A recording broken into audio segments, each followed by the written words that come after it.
Energy Day for Scientists Warning Europe Planet in Crisis event, looking for action now and on the way to COP26. I'm Ed Gemmell, the Managing Director of Scientists Warning Europe, and we're here with Professor Chris Rhodes. Before Chris starts on his talk, I'd just like to read out to you the section on energy from the World Scientists Warning to Humanity Climate Emergency Warning. The world must quickly implement massive energy efficiency and conservation practices and must replace fossil fuels with low carbon renewables and other cleaner sources of energy if safe for people and the environment. We should leave remaining stocks of fossil fuels in the ground and should carefully pursue effective negative emissions using technology such as carbon extraction from the source and capture from the air, and especially by enhancing natural systems. Wealthier countries need to support poorer nations in transitioning away from fossil fuels. We must swiftly eliminate subsidies for fossil fuels and use effective and fair policies for steadily escalating carbon prices to restrain their use. I think it's clear that energy underpins a lot of the issues and is connected with almost all of them. It certainly underpins our consumption. And I know Chris will be going into all of these issues with his talk. Chris's talk is Covid-19, Fracking and the Global Oil Supply. And Professor Chris Rhodes was awarded his higher doctorate by the University of Sussex in 2003. He established the Freshlands Environmental Actions Consultancy, which deals with various energy and environmental issues. He's advised on low carbon energy for the European Commission. He's published over 250 peer-reviewed articles and 7 books. Chris has been invited to lecture on international stages and at universities around the world. He holds fellowships from the Royal Society of Chemistry, the Linnean Society of London, and the Royal Society of Arts. He's also chair of Transition Town Reading. And most importantly, Chris is also on the board of trustees for Scientists Warning Europe. So Chris, thank you very, very much for being with us, and thank you for your talk. Over to you.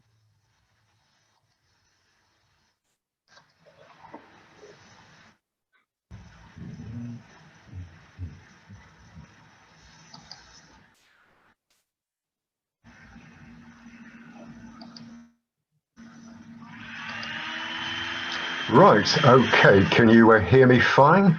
Yeah. Yes, as we sit in the midst of dealing with COVID-19 and on the eve of the next lockdown, among other things, you're probably aware that the oil price has crashed recently. And it's interesting the way all these different factors are interlocked with one another, and that's really what I'm going to talk about. Crude oil is really the lifeblood of civilization. It consumes about a third of all the energy used by humans on Earth. And when you just make a comparison like this of oil with coal, natural gas and other sources of energy, it's almost misleading because it seems to imply, well, if you run a bit short of oil, then you can use a bit more coal, a bit more gas, etc., etc. But it's not quite as straightforward as that. What you can see, though, is that more than 80% of the energy used by humans on Earth comes from the fossil fuels, about 5 or 6% from nuclear and hydropower. And this is where I need to point out that these figures were actually drawn up almost 10 years ago. Now, the point being that actually, although our use of energy has increased by about 13% in that period, the relative proportions are almost exactly the same, except that our use of coal has fallen to 27%, and renewables sun wind about 3.5%. If you then add in biomass, just less than 5%. So the overall balance has changed from a bit less coal, but more renewable energy being used. Now, in terms of oil, this is what you might call the good old days. This is the Humphreys-Jones giant gusher, which certainly looks like it did what it said on the tin. And this was drilled out in Texas about 100 years ago. Why do I call it the good old days? Because at that time, all you needed to do was invest about the amount of energy contained in 1 barrel of oil. And perhaps you could produce with that 100 barrels of oil. And below or before 1930, you'd certainly get back for your barrel of oil's worth of energy 50 or more. But over time, we've got hold of and used up the easy to get and the good quality stuff. And now the energy return is less than 20 globally. For heavy oils, it's below 5. So really we need to pedal faster and faster just to maintain the same momentum, that flow of oil into civilization, to keep everything going. Now the production of oil, we get through something like 30 billion barrels of oil every year. I can't imagine what 30 billion barrels of oil or 30 billion anything is. I mean, it's a totally astronomical quantity, but it amounts to about 84 million barrels a day. That's about 1,000 barrels a second. So every second we get through 1,000 barrels of oil. That's to keep all this civilization going. Now, until not so long ago, the major producers of oil were Saudi Arabia and Russia, but now the US, due to the enormous success of hydraulic fracturing combined with horizontal drilling, has joined that club. And probably in terms of all liquids, it is really the world leader. Now, oil is a various material. It comes as light or heavy in reference to its viscosity. So a light oil is a bit like a light cooking oil, flows very, very easily. Well, the heaviest oils are like the black stuff on the road outside. Very, very heavy material, quite difficult to extract and process, sometimes takes more energy. The sweet oils, they're low in sulfur. Sulfur containing oils are more difficult to process. Those are described as sour if they're relatively high in hydrogen sulfide. And so the light sweet oils are best to refine into petrol, and there are large quantities left in Saudi and Iraq and Iran throughout the Middle East. But the US is producing huge amounts of light oil through hydraulic fracturing. So as I say, oil is a quite various material. This is an exhibit in the Norwegian Museum of Science and Technology in Oslo. And that wheel contains various different oil samples.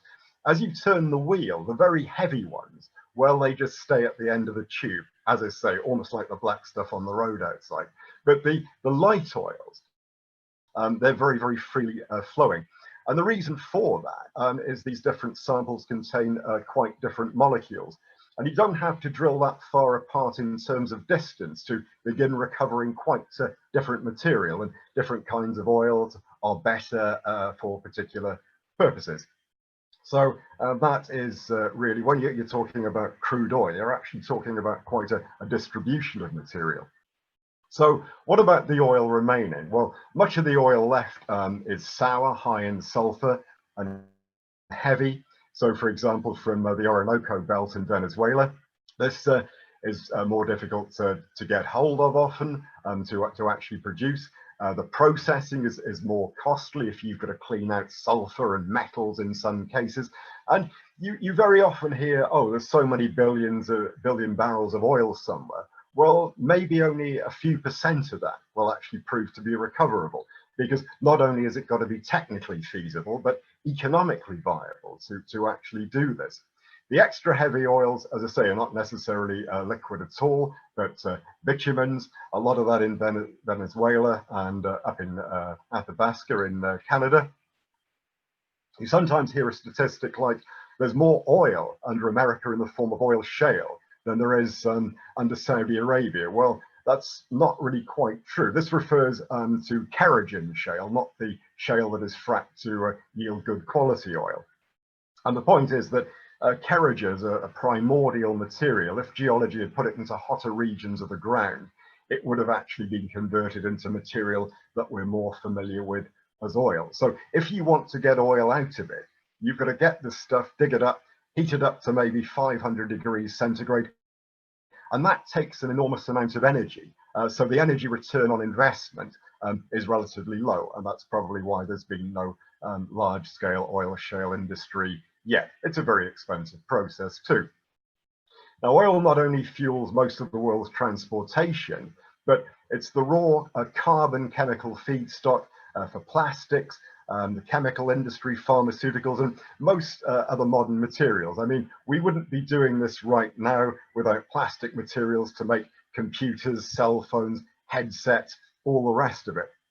And probably more chillingly, perhaps, is that without oil and natural gas to make nitrogen fertilizers, then modern industrialized agriculture just wouldn't exist in the form that it does.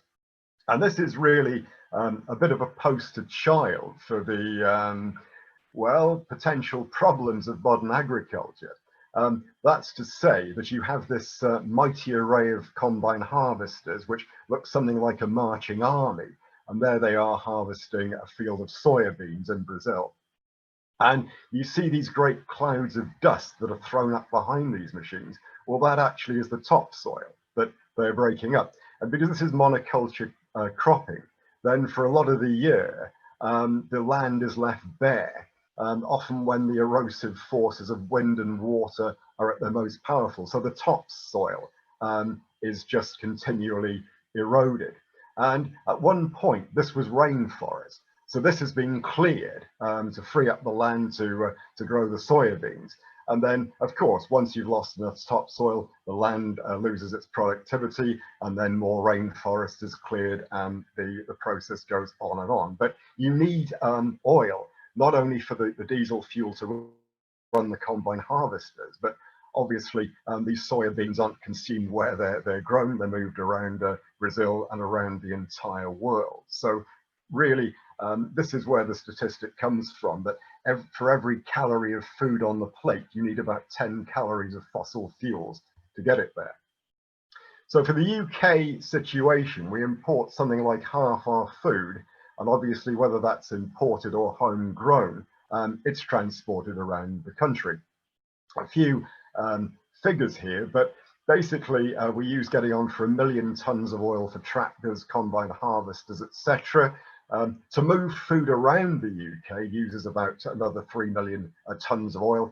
You add that whole lot up together, 650,000 tons of oil for car journeys to the shops to buy it. About 7 million tons of oil are used per year just to feed Britain, and we're not a huge country. The food sector in total uses about 1/6 of our total energy for farming, transport, packaging, refrigeration, the whole lot. And we get through about 53 million tons of oil per year for our transportation just in the UK, and about 1/4 of that just to keep planes flying. So that's quite a critical balance sheet, and certainly illustrates the importance of oil in keeping the civilization going.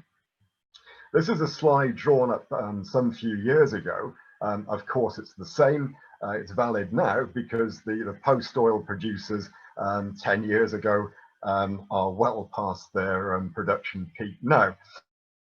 So 98 oil-producing nations were identified, and well over half those had passed their peak in oil production.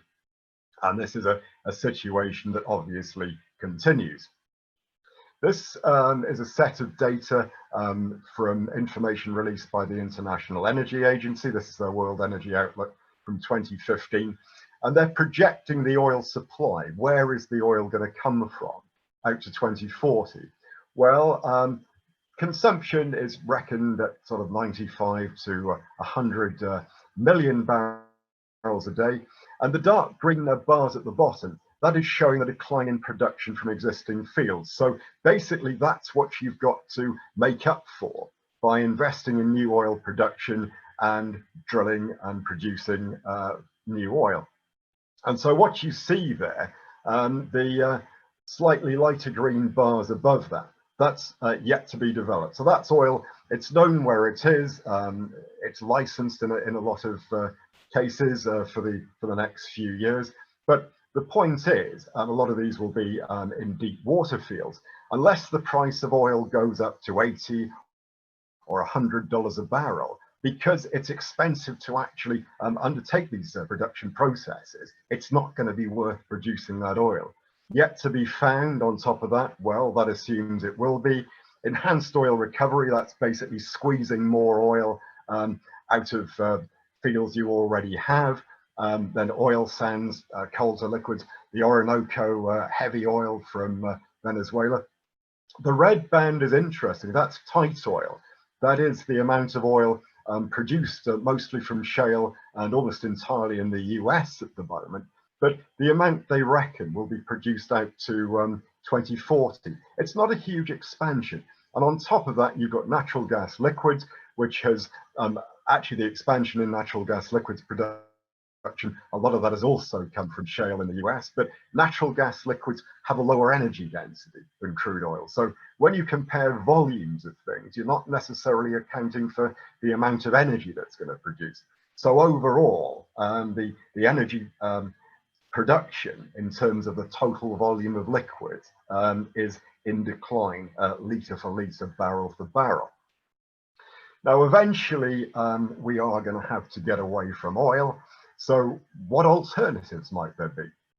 Well, the supplies of cheaply and easily procured oil are diminishing, and so we need to look elsewhere, not just for fuels, but carbon feedstocks for industry. Burning oil contributes about 3 billion tons of carbon to the atmosphere. That's about 12 billion tons of carbon dioxide every year, about a third of our emissions altogether. And that, of course, is leading to changes in the climate that really we do not want to happen. Some people argue, well, obviously, as oil production begins to wane, then our carbon emissions will fall. True, but we are so dependent on oil for maintaining the dynamics within the structure of global civilization. Without it, and with no working plan B, it would put us into a very precarious situation. So this is a field of sugar beet growing up in Norfolk. Grows well there, the same as sugar cane grows pretty well in Brazil. And the game here is to get the sugar out of the sugar beet, ferment it into ethanol, and then you've got to separate the ethanol from the water, usually by distillation, and you get about 5 tons of ethanol per hectare. Now, let's just take the sum to the extreme. Imagine if we were going to try and produce all our liquid fuels from bioethanol. Well, we'd need about 125,000 square kilometers of arable land to grow this crop, and we have less than half that. So if we stop growing food, we could only produce less than half our liquid fuels in the form of ethanol. People often talk about cellulosic ethanol, which is a technology that's not been commercially developed, say from elephant grass. And again, the yields are about the same. So although you can use marginal land, you don't need prime quality arable land. Again, you need very large areas. Also, the enzymes to break down the cellulose are expensive. And really, what I'm trying to illustrate here is the possible amount of bioethanol you could have is really a few percent possibly, because of this competition with other uses for land in terms of our total liquids production. Biodiesel is even worse. I'm trying to sweeten the pill here a bit by assuming we've converted all our engines over to diesel, which give you more miles per gallon, if you like. But really, the sum shows that this time around, because you only get about 1 ton per hectare, we probably make about 1/7 of our annual fuel requirement from biodiesel. And the other thing that's often not mentioned is that oil-based fuels, they have to be, if they're produced from land-based crops, well, these crops are grown and harvested in the same way that other crops are, like for food. And so you need diesel to run the tractors and combine harvesters, etc., etc. And of course, you need large quantities of fresh water. So the energy return is relatively low for these crops. And basically, you don't get back much more, if at all, from the fuels themselves than you actually had to put into to grow them in the first place. So that's not so good. And this is an idea I find quite attractive for various reasons. This is to make biodiesel from algae. It's not the most attractive looking material necessarily, sometimes described as pond scum, but the idea is you grow this green stuff, It's green, it contains chlorophyll, so it undergoes photosynthesis like the leaves of plants do.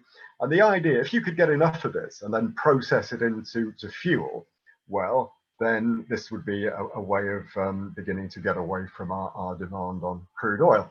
And there are good prospects for it in the sense that rather than getting maybe 5 or even 1 ton per hectare of biofuel, you could maybe get 100 tons per hectare. It would have to be grown in tanks, etc. So with just maybe a couple of % of the total UK land area, you could actually fuel the entire UK. Well, the trouble is the energy return is actually very low. It would be nice if you could get away from using cropland. And there was a project at Cranfield University where they were looking to float the tanks out at sea so as to not need to use any land at all. But other things, the algae grow well on saline water and wastewater, so they don't have the same demand that normal land-based biofuel crops do for fresh water and so on. What I really like about this is that in principle it's an integrated strategy, yes, to generate an oil substitute, a biofuel, but you could actually feed it nutrients from agricultural runoff and sewage water that causes algal blooms, eutrophication, dead zones and all that kind of thing. And you could get away from needing to put so much in the way of mineral inputs of nitrogen and phosphorus and basically feed it with a source of these elements that's actually a problem. But as I say, the energy return is too low for this to be a workable proposition yet. But the idea is you have these enormous lawns, these tanks of algae, and this would be put together with a sewage wastewater treatment plant and a power plant. So you could also feed the CO2 from the flue gases to the algae. There's a kind of a nice integrated idea, but it's probably not going to be feasible and not on the scale of 30 billion barrels of oil a year anytime soon. Now, hydraulic fracturing, fracking. This is a shot of a frack pad in America. It's been sometimes described as being a bit like the circus coming to town because you have an enormous number of trucks that have to bring in the water, the chemicals, the sand that's used as the proppant, the pipes that will be used to actually construct the well with, the drill pipes. A lot of stuff has to be brought in, and then eventually the circus leaves town, which is to say that just about everything else leaves apart from the wellhead that may produce oil or gas. It's thought for perhaps the next 30 years. Nobody knows for sure because this hasn't been done for quite that sort of length of time yet. But the process itself, I mean, what is fracking, hydraulic fracturing, and why would anybody want to do it in the first place? Well, the point is that, for example, this is the Marcellus Shale. In shale, it's a porous material, so it contains, depending on exactly where it is, gas or oil, but it's a rock of low permeability. In other words, the gas oil can't flow out. So what you've got to do is break it open. And the way this is done is the fracking fluid, which is perhaps 95% water, maybe 5% or less, the sand, the proppant that actually hold the cracks open once you've broken the rock open, and various chemical additives that allow the fracking fluid to have the properties it needs when it's injected underground to flow into the rock and break it open. So the well is drilled down in the usual sort of way, but you can see that in this slide, as you start to approach where you actually want to begin extracting gas or oil in other places, the drill is then turned ultimately through toward 90 degrees. And then the casing, the steel pipes are put together and put down. They're cemented into place to actually stabilize the well and also provide a barrier against stuff leaking out. And then a device called a perforating gun is put down, which contains very highly precisely positioned explosive charges. So those blow holes in the pipe and then into the shale. Then the fracking fluid is injected down under very high pressure, and then what that does, it's basically pressurized into the rock, into the shale. It breaks the rock open, and then the proppant, the grains of sand or ceramic material or whatever they're using, then stops the whole lot closing up again under the enormous weight of what's above it. So that basically is the process, and then the gas or the oil then comes up to the surface and is taken away to market to be used in however it's to be used. Now, you need large quantities with a massive scale hydraulic fracturing of proppant. It's 150 tons or more of sand. That seems to define massive scale. Water and various chemicals are injected, perhaps up to 1,000 times atmospheric pressure. Now, a single well can produce several million gallons of wastewater. That contains whatever was in the fracking fluid in the first place, but also what might have been washed out of the shale. People are concerned with some radioactive materials in some places. So all of that has to be dealt with. The other thing is that shale gas or oil wells decline very rapidly. So after about 2 years, 80% of the production has been lost. So they're only producing, say, a fifth of what they were to start off with. So you've got to carry on. This is where the drill baby drill term comes from. You've got to carry on drilling and drilling to make sure that your oil field or gas field continues to produce at a viable rate. And assuming that fracking is going to be rolled out all over the world, one estimate is that maybe 1 million new shale gas wells would need to be drilled out by 2035. So it's a huge investment. This is not cheap. It's much more expensive, energy intensive, and has other technology requirements than conventional drilling for oil or for gas. I'm not going to go into this particularly, but as we're all well aware, there are concerns about how safe fracking is, contamination of groundwater and all the rest of it.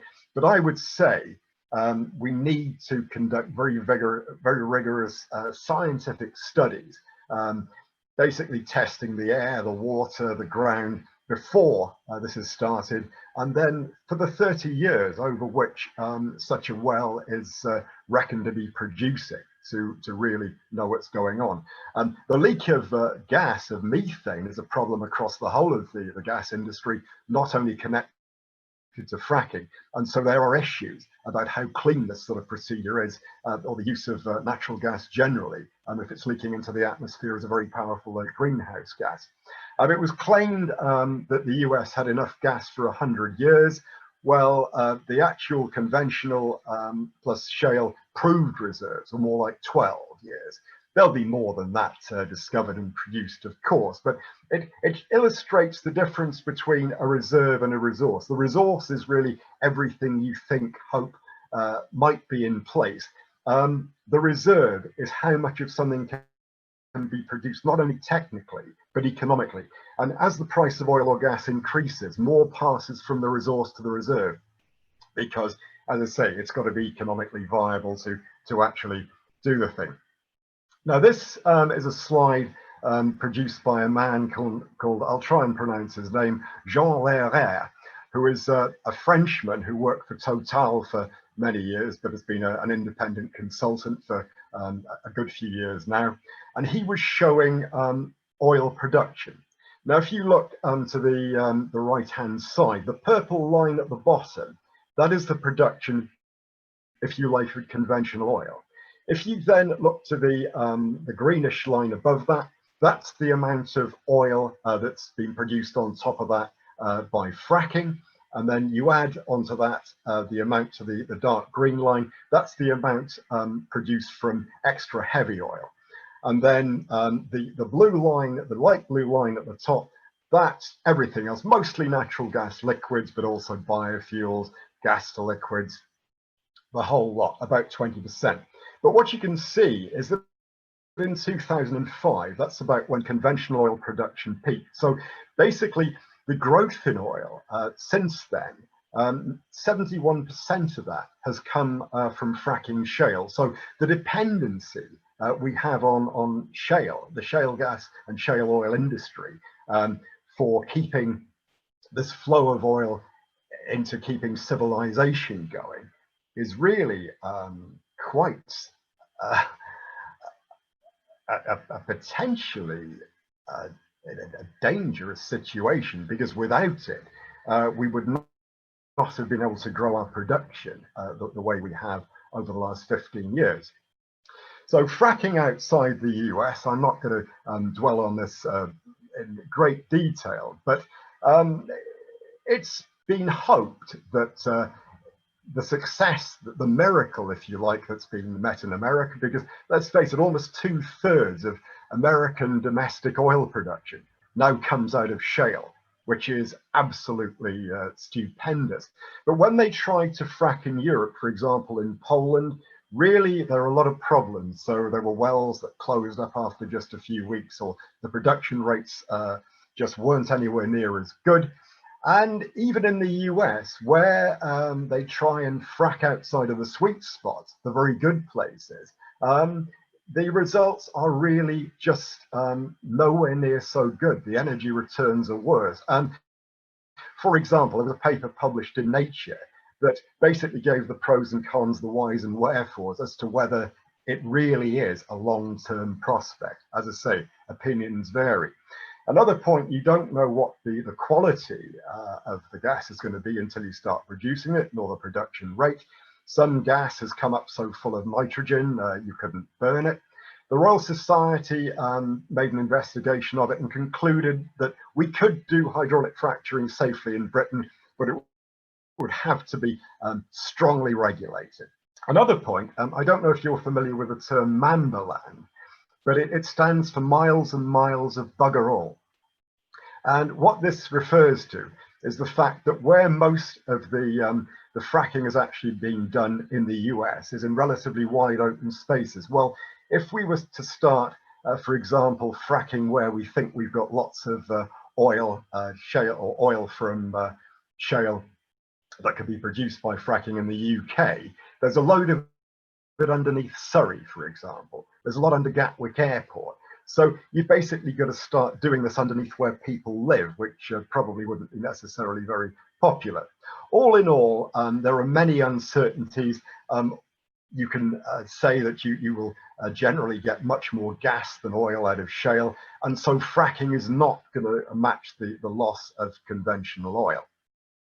Now, this is a slide produced by Chevron some years ago, and they were pointing out, well, with an expected demand for oil of 80 or so million barrels a day, then out to 2030, another 200 billion barrels of oil would have to be discovered. And so what they're showing here is that the baseline production, the existing oil production, is declining. So by 2030, you've lost about 50 million barrels a day of that production. And that's what you've got to find from alternative oil sources. And of course, this enlarges year on year. You've got to produce more new oil year on year, so that by the time you get to 2030, maybe you're producing, you need to produce the equivalent of 4 or 5 Saudi Arabias, and from different kinds of oil. And where do they think the oil was going to come from? Well, they're looking here on the left-hand side. International type, that's to say fracking all over the world. They didn't conclude that was going to be a great contribution. Oil sands. US tight oil, yes, maybe 40 billion barrels would be discovered. Most of the majority of that really from deep water drilling, and quite a bit really from OPEC, and that would be mostly exploring oil fields that would not normally have been considered worthwhile, and enhanced oil recovery. But the point is here, you can see when they try to ascertain what the costs might be, unless the price of oil goes up to, well, $100 a barrel, a lot of this production is just not going to be worthwhile. Now, oil prices, they're usually, well, a good sign of something going on in the geopolitical sense. If you look at the peak there, that was the economic crash in 2008. The oil price went up to about $150 a barrel, that it crashed along with the economy to about 30. It picked up again with strong growth coming out of China. And then you hit the point where the market became oversupplied. A lot of that due to very strong production from shale in the US. And then the price began to crash again. And this is really bad news, because obviously if oil companies aren't pulling in enough revenue, then they don't have the money to actually start to invest in new production.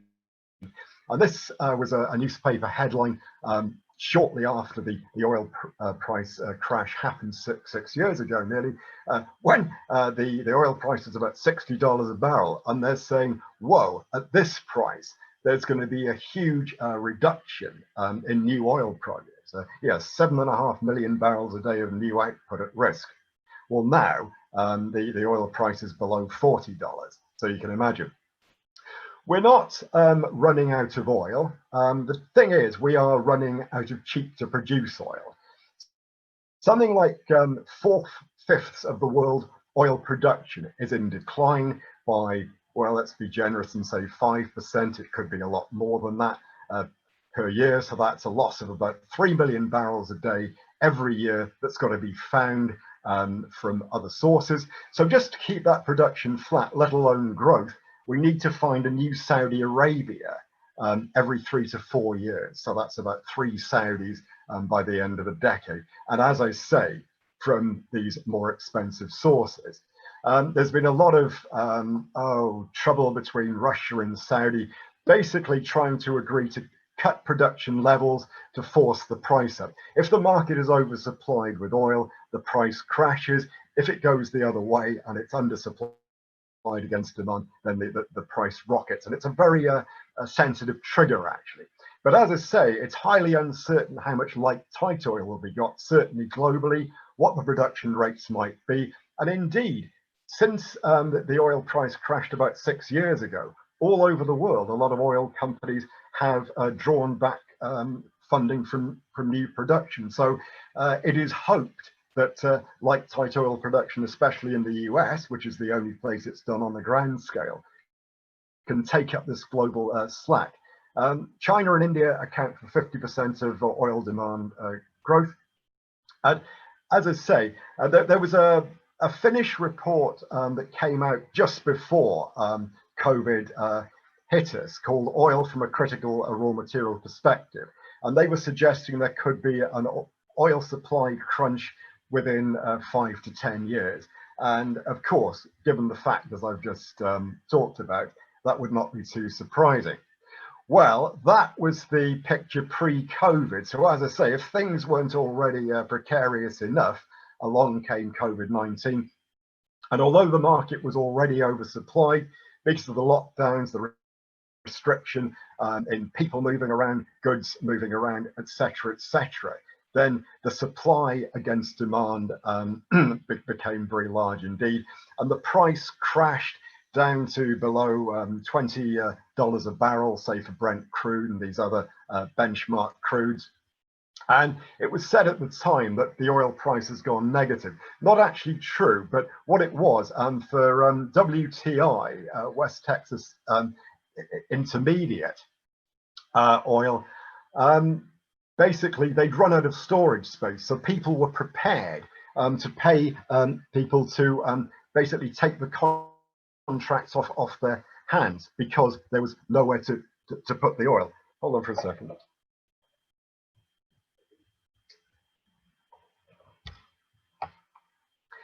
Yeah. Now, the fiscal break-even price, this is the amount of money an oil-producing country has to earn from oil to basically pay for everything, to balance its national budget. So you look at Saudi Arabia, and Saudi can probably produce oil for $5 a barrel, say. But of course, they need $84 a barrel because 70% of the government's revenue comes from selling oil. But you can see, okay, now the price of oil is below $40. It's not good news for any of these oil producing nations. And to summarize, if you look at this is called a resource triangle. And what it's showing is really how much, relatively speaking, there is available. So we're certainly not running out of oil. There's absolutely billions of tons of this stuff. But it's the good quality stuff, the onshore liquid oil, the shallow water oil. That's really what we've run most of civilization on so far. The deep water oil, we're using more of that.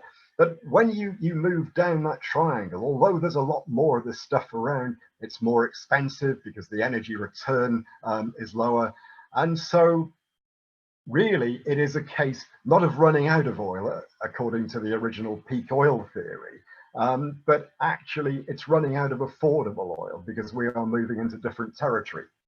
Now, the IEA is predicting, along with many other people, that of course the present economic downturn due to the COVID lockdowns, etc., will actually come into a recovery.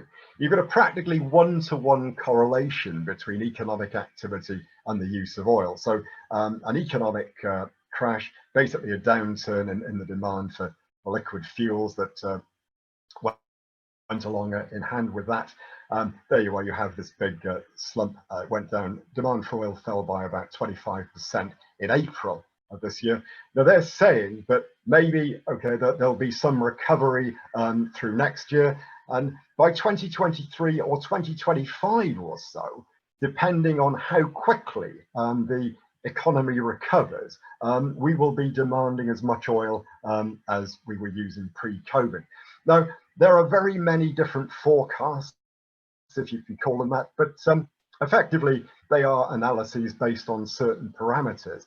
And none of them suggest that within the next 10 years, there will be a massive reduction in demand for oil. So we've got to keep the oil supply going against demand for a good 10 years. Say the IEA are suggesting that we'll probably need to keep it going for 20 years. Even the most draconian or optimistic carbon reduction strategies, for example, those by BP, don't suggest there'll be much of a fall, not below 90 million barrels a day within this decade. But this growth, this maintaining the oil supply, according to the IEA, requires upstream investment to be increased from the slump in 2020. And the barrel price of oil has to be $75 by 2030 to underpin this. And US shale, like tight oil, is reckoned as a major component of the overall oil supply. And yet, the shale industry has always lost money. They've lost about 342 billion in 10 years. If you look, even when the oil price before 2014 was $100 a barrel, the industry was still losing money. So it's not an industry that's made money through selling oil. It's actually kept going through being able to borrow money at very, very low interest rates, zero in some cases, and investors pouring money in. Wall Street is not convinced so much by this anymore. If the money were to dry up, well, the oil or the fracking industry might really begin to dry up too. And as I say, due to the dependency we've had on producing oil to actually maintain the overall amount to meet demand, this could be really quite catastrophic. We use oil for many different purposes, and this is the global situation. More than half goes for transportation, fuels of various kinds. We also use oil for very many other things. And so if we were to try and cut back on oil, well, transportation would be the place to do it. As I've said, there's no obvious indication, and not even for some of the most optimistic forecasts for carbon reduction, we'll be using much less oil within the next 10 years. But in terms of an overall peak in demand for oil as opposed to peak production, well, the energy scenarios offered vary enormously. So BP, the IEA, the American counterpart, the IPCC offer several different possible scenarios. Nobody pretends it's a prediction, but it's an indication of what might happen given a set of parameters. Business as usual in each case basically follows current trends. But others really need the government to begin, or the governments of the world to begin to implement policy pushes to intervene. Otherwise, it probably isn't going to happen. Also, for example, if we're going to roll out a load of electric vehicles, driverless shared vehicles, robo-taxis, we're going to need to have enough cobalt and lithium, for example, for the batteries or other technology, or earth-abundant materials, technologies based on that for low-carbon energy, because we need a low-carbon energy system, largely based on electricity, to meet overall energy demand. And it's not just a case of rolling out however many, perhaps 300 million new electric vehicles by 2040. This has got to go along with an expansion of low carbon electricity, or you're simply replacing oil by gas, coal, or nuclear, which is where we get most of our electricity from at the moment. And as part of that, we need to put in place a suitable grid and distribution infrastructure. So it really is a rather interconnected challenge that confronts us. Now, optimistically, the IEA released another report that said, well, actually, if we don't go down the business as usual route, we do start creating jobs in renewables and regenerative activities, we could actually produce 9 million new jobs, which sounds very good. The governments, it's not a single package, but collectively the governments of the world have come up with about $12 trillion for a post-COVID economic restart. But obviously this is going to coincide with a dramatic and permanent reduction in carbon emissions. What we do now, well over the next 3 years, where we put that money and all else may well set the course of the climate crisis out to 2050 and beyond. So the time is now or never, really. The future of energy, well, yes, it's a good question, but if I may just offer the following comments. I would say that a key effort must be toward energy efficiency. To use less energy overall is the best low carbon energy solution. So, for example, retrofitting existing building stocks. Sure, you can't just raise all the existing buildings to the ground and build very energy efficient ones from scratch. We really can't do that. So we've got to work within the framework that we already have. We need more low carbon, called it renewable energy, but there are questions about how quickly this can all be rolled out, or on what scale. There is interest in nuclear power, including thorium molten salt reactors, because if we were going to continue down the uranium line, really, unless we start to find a new technology that can extract uranium from low quality or from seawater, it's not going to be a solution unless we start using breeder reactors. So that actually is another matter altogether. And we need to manage, as I say, we need to hold the oil supply together, but we need to keep that going while we manage a stable transformation. It can't be up and down to this new low carbon energy production and delivery system. And this has to be maintained into the future. And until the new low carbon system is big enough that it can feed back energy to grow itself, it's going to need the fossil fuels to provide subsidies and support for what we put in place. Through relocalization, we can reduce our use of oil fuel transport in terms of food, energy and materials, and home working, as we are, many of us, involved with at the moment. Finally, water and energy, there is a nexus. Certainly if you're talking about coal and gas and nuclear, these power stations take an enormous amount of water for the cooling and heat transfer systems. And that could be another limit to growing energy by these fossil fuel means. Solar and wind energy have far lower requirements for fresh water. And also how we treat the soil. If the soil becomes degraded, it doesn't recharge the aquifers as it should. And really we need an integrated system, because we can't decouple how we use energy from how we use water, soil, and all other resources. So what we need to find, it's not just electric cars or electricity, some integrated system that's going to last to meet human needs not cause too much more environmental destruction into the future. How we will fare in achieving these things, well, I guess the future historians will debate and decide on that. But meanwhile, we live in interesting times. Okay, thank you very much.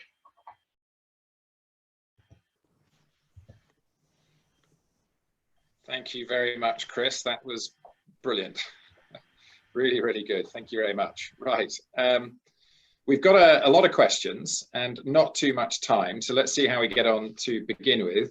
And actually, there's a fairly general emotive question, which I thought might be quite a good one to start with, rather than reading right from the top. And Bill Dowling asks, Chris, I see an absolutely ginormous economic crash and energy crisis coming within the next 5 to 10 years.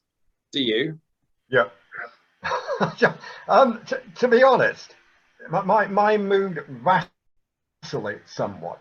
I look at some of the things I've presented there and I think, yeah, certainly there are things we can do. We can begin to redesign really how we operate, how we live. But if we don't manage this transformation, which is a rather delicate one, very carefully, then yes, it could fall apart. For example, if we can't maintain the oil supply before we move in sufficient of the low carbon energy system, then yeah, there could be a great big crash. Let's hope that doesn't happen. Let's hope we can act fast enough. But as I said, the time is now or never.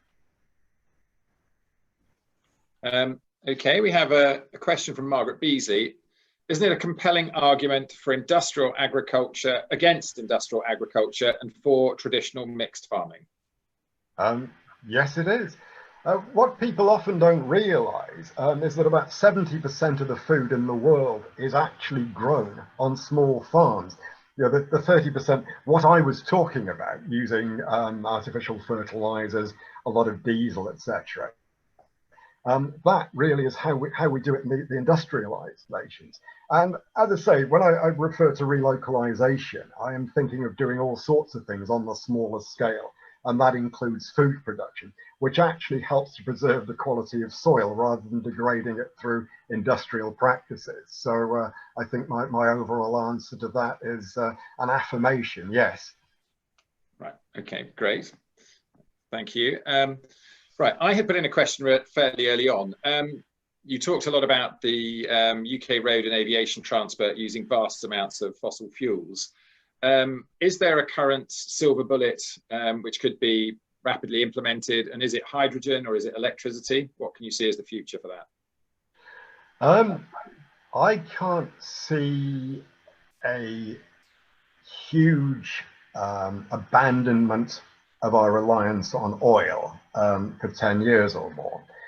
And even the more optimistic projection, people are once again talking about hydrogen. It went a bit quiet for a while. Now, a lot of that hydrogen depends on whether you're talking about blue hydrogen or green hydrogen. Green hydrogen, that would be made by electrolysis from renewably generated electricity. But the blue hydrogen, that's hydrogen made from natural gas, for example. So what you've got to do is do something with the carbon dioxide. You take out the carbon from that. You've got to do something with it, stick it down old oil wells, use it as a chemical feedstock. I can see that as being a big issue against the hydrogen economy, actually. Electricity, yeah, it does seem that's the way we're going to have to go. But in all honesty, I think we're going to have to use less energy overall. And if we don't do that, we're not going to make it. Yeah, I would definitely agree with you on that one. So, right. And we have here, now this was an interesting one, and I'll put it into context. I noticed when you were talking about the shale gas that 80 to 90% of what is produced is methane. And then there's a question from Brian. Methane released from the Arctic tundra due to climate warming is increasingly worrying. Particularly, we've seen the results on that recently. Can engineering tap this energy rather than seeing it pollute the atmosphere? It would be very difficult, wouldn't it? Because, I mean, if it was just a hole in the ground somewhere, leaking in one place or a few places, then yes, maybe you would be able to catch that. But these are cracks that are leaking all over the place. And it's a similar sort of problem in a sense to trying to extract methane hydrates from the sea floor. You know, they're not just localized, they'd be over a large area. So actually trying to collect it, I think might well take more energy, even if you could do it at all, than you would get out from the stuff altogether. And where do we get our energy currently from? The fossil fuels. So that's what I was saying. Unless until the low carbon energy system gets big enough that it can feed back to grow itself and supply the fossil fuels, we're going to need the fossil fuels, the existing system, to actually provide the energy to keep everything going and start to make the transformations toward low carbon energy. That may add to the sort of the next one. We've seen a couple of questions about the fossil fuel companies, why they're not moving quickly into their investments into renewables, or at least not quickly enough, it would seem. And just would like to get your comments on why are we not seeing the fossil fuel companies moving into huge investments in renewables when surely they see that as their future ultimately? Well, BP, for example, they are talking a lot, and in their most recent World Energy Outlook, certainly renewables, electricity mostly, but also biofuels, etc., are part of their projected plan. But now, with the oil price being as low as it is, their profits, this is the case with all energy companies, are really very low at the moment. So this discourages investment if they don't have the money in new oil or in renewable energy, for example. So the low oil price is a real killer to actually maintain the status quo and or transforming to the new energy system that we need. So really, it's a very difficult situation that we're in. Right. We had a talk yesterday from Dave Gardner. So to draw you out on something, because it's come up in lots of different talks, many of the problems we've got are driven by consumption, and a lot would say that consumption is driven by population. Yesterday, Dave Gardner made the statement that for Americans to live within their means, sort of within their carbon budget and the levels of consumption that the planet could renew, they'd have to be living on salaries roughly equivalent to $5,000 a year each.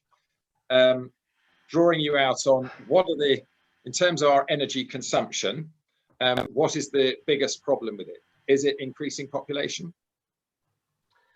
Well, it's not only increasing population. For example, somebody living in a village in Africa is probably using a tenth or less the amount of energy and stuff that you or I might be at the moment. So it's not only a case of numbers of people, but it's the fact that populations of the world are industrializing, are moving to increase their per capita demand. And that is the real problem. Of course, enlargement of population is a problem of itself, but it is this move to consumer societies across the Far East, across the world.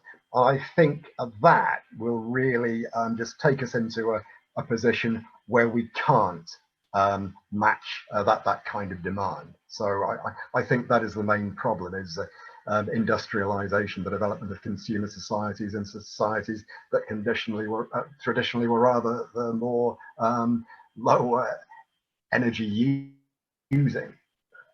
Right.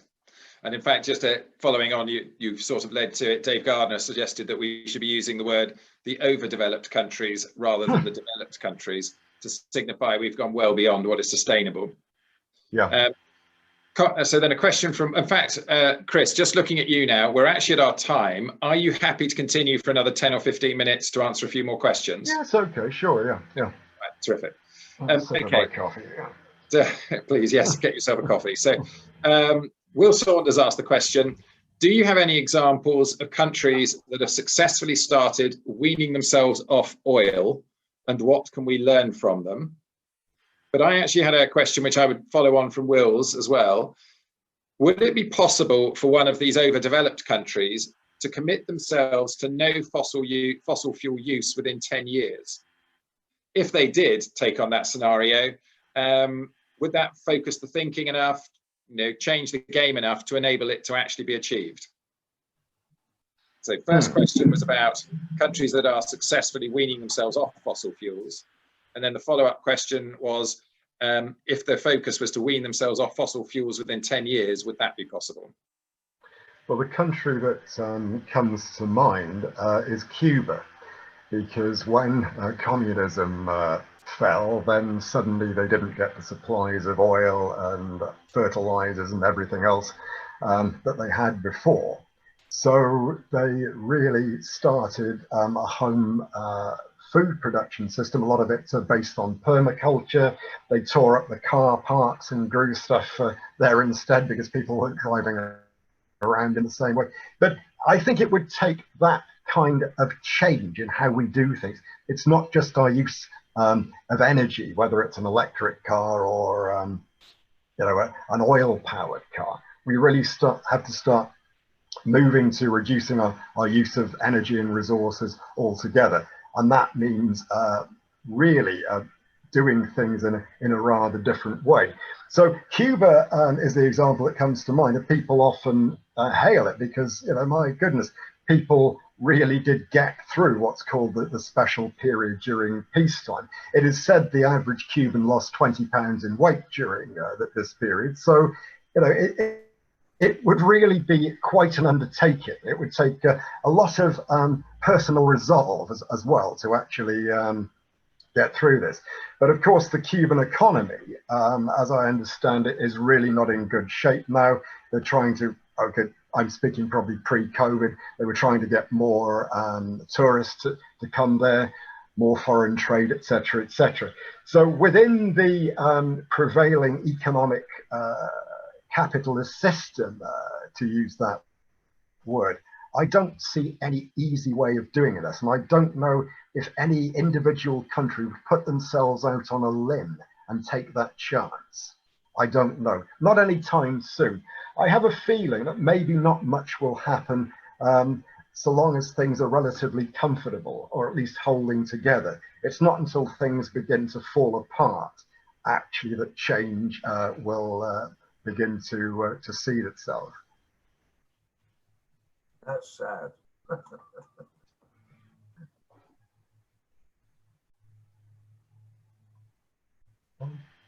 I can't hear you, Ed. My apology, I hadn't been unmuted. Margaret Beasley has asked, how do we wean people off their SUVs? Well, I mean, the usual way to change people's behavior is in their pocket, isn't it, basically? So if you made SUVs 100 grand, some people could afford them probably, but the majority not. So that would be a way of doing it, to implement some enormous tax to discourage people from particular kinds of behavior, SUVs or otherwise. But as I was saying earlier, I think government intervention and policy pushes are going to be necessary rather than just relying on the market to drive change. Sway's on that straight away. Do you think that our current government might have the guts and the foresight to do that? Well, they are courageously trying to deal with the COVID situation. They will have to deal with the economic aftermath. Who knows? I think they might have to act in a very tough way. In all sorts of respects. So I can't really anticipate what they might do, but I wouldn't be surprised to see them exacting some quite draconian measures. Right, another question. You talked about cobalt and lithium for the batteries. Is there research you know of into other more available materials with a similar source potential? For instance, sodium? Oh yeah, there's a lot of battery research going on. Indeed, the cathode for lithium batteries contains, in a lot of vehicles, contains cobalt. Well, there is a move to switch away from cobalt to nickel, for example, which is a more available material. But that's going to be necessary because the projections, even for example, the BP figures, are that if we're really going to roll out the number of electric vehicles individual cars plus what they call robo-taxis, the amount of cobalt and lithium that will need to be produced per year is greater than the total amount currently produced for all purposes. So we're going to need to either find new sources of these materials or new technology. Yeah, flow batteries, sodium batteries, there's a lot of research going on, very interesting, very efficient solar cell technologies are being investigated, but it's a long way from something being in a lab or even published, say, in the Journal of the American Chemical Society, to being rolled out to large-scale manufacture. So although there are these putative technologies around, I can't see them actually being sort of on the road outside for 10 years or more. So, you know, there is a lag between research, development and commercialization. Right. Tony Goodchild has asked, how do the economics and quantities of gas compare with those of oil? The economics and quantities, well, there is a lot of gas around. I mean, there are estimates of how much oil and gas there is. And you can say that probably there's about as much gas as there is oil across the world. But it's not all the oil is in the same kind of source, nor is the gas. So, for example, while there's been a huge success with shale oil and shale gas production in America, that's not necessarily going to be the case elsewhere. And as the traditional gas reserves become depleted, not today or tomorrow, not 10, maybe not 20 years, I mean, nobody knows. Basically, these are industries that will become uneconomic, both in terms of the energy input and from the financial investment. So, you know, it's not just chalk and cheese. There are so many different apples and pears. There are so many different kinds of gas and oil in terms of what might be got. And really, I think to sort of sum that up, once the price of oil or gas gets beyond a certain point, the economy can't bear it anymore. So once we get through the cheap stuff, then the other alternatives may simply not be viable, because the economy will collapse under the strain of it. And the more energy that you use to extract your energy, the less energy and therefore money there is available to run all the other aspects of society. Because everything depends on energy fundamentally, the economics too. Going to have two questions with about probably 30-second answers on them probably now. Okay, Tony Goodchild again, does the achievement of the Sustainable Development Goals necessarily increase oil demand? Now that depends on who you talk to, but most of the projections are that oil demand is going to plateau around 2030 to 2040, and basically the energy will be provided in other ways.